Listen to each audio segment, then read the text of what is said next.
Poland Ukraine का पहला पड़ोसी देश था जिसने घोषणा की थी कि वो भारतीय स्टूडेंट्स को अपने देश में वीजा फ्री एंट्री देगा, जिसके बाद एक आइडेंटिटी प्रूफ और पासपोर्ट दिखाकर कई सारे भारतीय students Ukraine Poland border post cross करके पोलैंड में शरण लेने चले गए थे। पोलैंड के इस कदम के लिए उनका जितना धन्यवाद किया जाए उतना ही कम है, क्योंकि पोलैंड ने न सिर्फ इंडियन स्टूडेंट्स को अपने बॉर्डर के अंदर आने दिया बल्कि उनके रहने और खाने पीने के लिए भी बेहद अच्छे से व्यवस्था की। इंडियन एम्बेसी की मदद से पोलैंड गवर्नमेंट भारतीय स्टूडेंट्स की प्रॉपर केयर कर रही है। सोशल मीडिया के ऊपर भी इसको लेकर कई सारी वीडियोस और पिक्चर सामने आई हैं, जिसके बाद कई सारे इंडियंस पोलैंड को थैंक्स बोल रहे हैं। आप वीडियो में देख सकते हैं कि पोलैंड ने इंडियन स्टूडेंट्स के लिए किस तरह की व्यवस्था की है।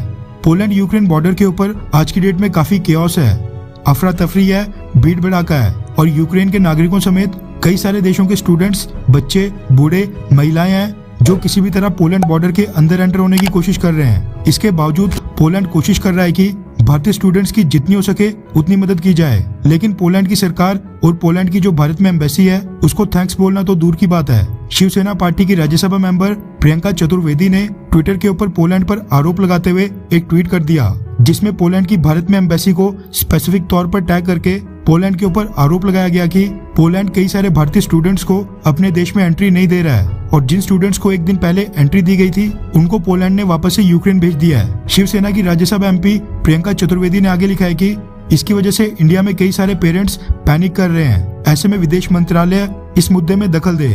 न सिर्फ एक ट्वीट बल्कि प्रियंका चतुर्वेदी ने पोलैंड के एम्बेसडर और उनकी एम्बेसी को टैग करते हुए पिछले कल से कई सारे ट्वीट कर दिए हैं, जिनमें कुछ इंडियन स्टूडेंट्स जो यूक्रेन बॉर्डर के ऊपर फंसे हैं वो नाराजगी जता रहे हैं। प्रियंका चतुर्वेदी के इस ट्वीट से पोलैंड के भारत में जो एम्बेसडर हैं एडम बुराकोस्की वो काफी निराश हुए और उन्होंने प्रियंका चतुर्वेदी को रिप्लाई करते हुए ट्वीट करके कहा कि उनके ये आरोप बिल्कुल गलत हैं। पोलैंड ने किसी भी इंडियन को एंट्री देने से इनकार नहीं किया है। इसके साथ ही पोलैंड के भारत में एम्बेसडर ने एक और ट्वीट करते हुए कहा कि प्लीज फेक न्यूज ना फैलाएं।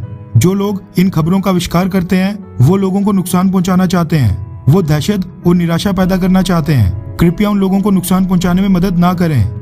मोदी गवर्नमेंट को टारगेट करना तो चलो ठीक है, लेकिन प्रियंका चतुर्वेदी ने ट्वीट में पोलैंड की एम्बेसी को टैग करके बहुत ही ज्यादा गलत किया है, क्योंकि पोलैंड तो इंडियन स्टूडेंट्स की हर संभव मदद करने की कोशिश कर रहा है। ऐसे समय में एक आधे इंसिडेंट की वजह से आप किसी देश की एम्बेसी को टैग करके उसको सीधा टारगेट नहीं कर सकते हैं। इससे भारत के फॉरेन रिलेशंस प्रभावित हो सकते हैं, दूसरे देशों के साथ हमारे रिश्ते खराब हो सकते हैं, भारत का गलत इंप्रेशन पड़ सकता है, विदेशों में गलत मैसेज जाता है कि एक तो वो देश भारत की मदद कर रहा है, दूसरा तो इंडियंस उन्हीं को बुरा भला कहकर फेक न्यूज फैला रहे हैं। प्रियंका चतुर्वेदी के इस ट्वीट के कारण पोलैंड के एम्बेसडर एडम बुराकोस्की को सफाई पेश करनी पड़ी, जबकि पोलैंड तो सामने से हर संभव मदद करने की कोशिश कर रहा है। अगर ये चीज किसी आम व्यक्ति ने की होती तो चलो पोलैंड के एम्बेसडर इसको इग्नोर भी कर देते, लेकिन प्रियंका चतुर्वेदी शिवसेना की तरफ से राज्यसभा की मेंबर हैं और एक संवैधानिक पद के ऊपर बैठी हैं। ट्विटर पर उनके 11 लाख फॉलोअर्स हैं, इसलिए उनके ऊपर तो और बड़ी जिम्मेदारी बन जाती है कि वो ऐसा कोई काम ना करें जिससे भारत के बाकी देशों के साथ संबंध खराब हो।